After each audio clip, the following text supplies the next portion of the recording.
Hey, what's up, DIYers? Mike Boers with the Mike Boers channel. Thank you for watching. We're talking Chrysler Pacificas, and in the event that your instrument clusters, such as your instruments, your temperature, your compass, is acting sporadically, we are going to do a soft reset in this video. Let's get started.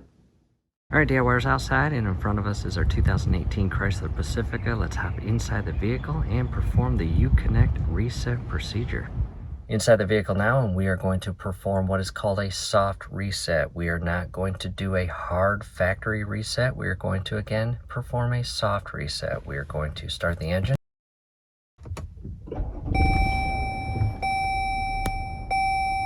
And as you can see, mileage-wise, 89,676 miles. So if your compass goes awry or is no longer calibrated at this mileage range, you're not the only ones. And now that the engine is started, let me block the sun. And just double checking that the instrument cluster is not triggering any or illuminating any faults, such as check engine light or brake or auto start, and all looks good. And that shows east. And DIYers, we are literally facing west, not east. So that is a problem. It needs to be reset and needs to be recalibrated. Coming inside the driver's seat and down to open up the hood. No need to rush that or be aggressive with it. You don't want to damage that or break it. Make our way to the front of the vehicle. Hood is open. We've got access to the entire internal portion of the engine compartment. And coming to the driver's side, there's our fuse box.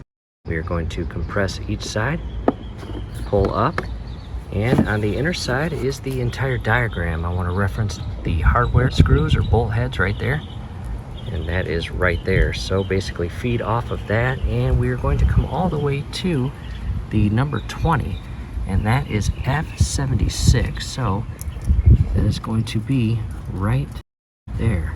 And taking note of the hardware right there, which is that one right there, and feeding up, we've got a 5, 20, and 30.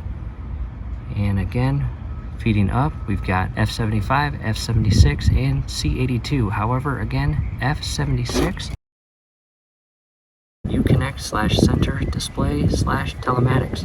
And what we'll do, position that back and carefully take a moment and find your little fuse pulling tool. As you see right here, compress it, pull it out, don't drop it. There it is right there. Coming over to the 20 and grabbing a hold of it, pinching it and pulling it out. Go slow. Do your absolute best not to pull to a point where it flies out and gets lost inside the engine. That would be not good. There's the fuse coming up. And there it is. Just double check it's not blown and carefully clean the leads. If they're corroded or dirty, grab some rubbing alcohol and clean them.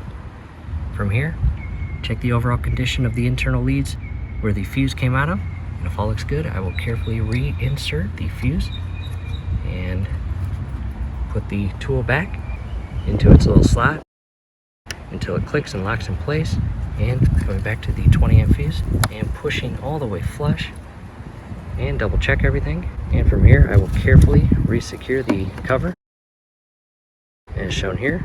Hop inside the car, start the engine, and hopefully our entire Uconnect system just reset with pulling that fuse. Back inside the vehicle, I'm going to start the engine, and again, hopefully the entire Uconnect system and compass recalibrated after the reset. And so far so good. Look at that. There's the W, because again, we are due west, literally facing directly west. And hopefully over the next few minutes, it doesn't just revert back to east while we sit here and not move. That would be terrible. However, so far so good. Actually, I'm going to take it for a test cruise, maybe 5 miles, and hopefully our compass has recalibrated and is back to normal. However, if it does not, you will need to perform the driving or circle test. And what that is basically find an open parking lot, flat surface, and begin driving the vehicle in a circle and allow all of these sensors to recalibrate and reset and hopefully reconfigure.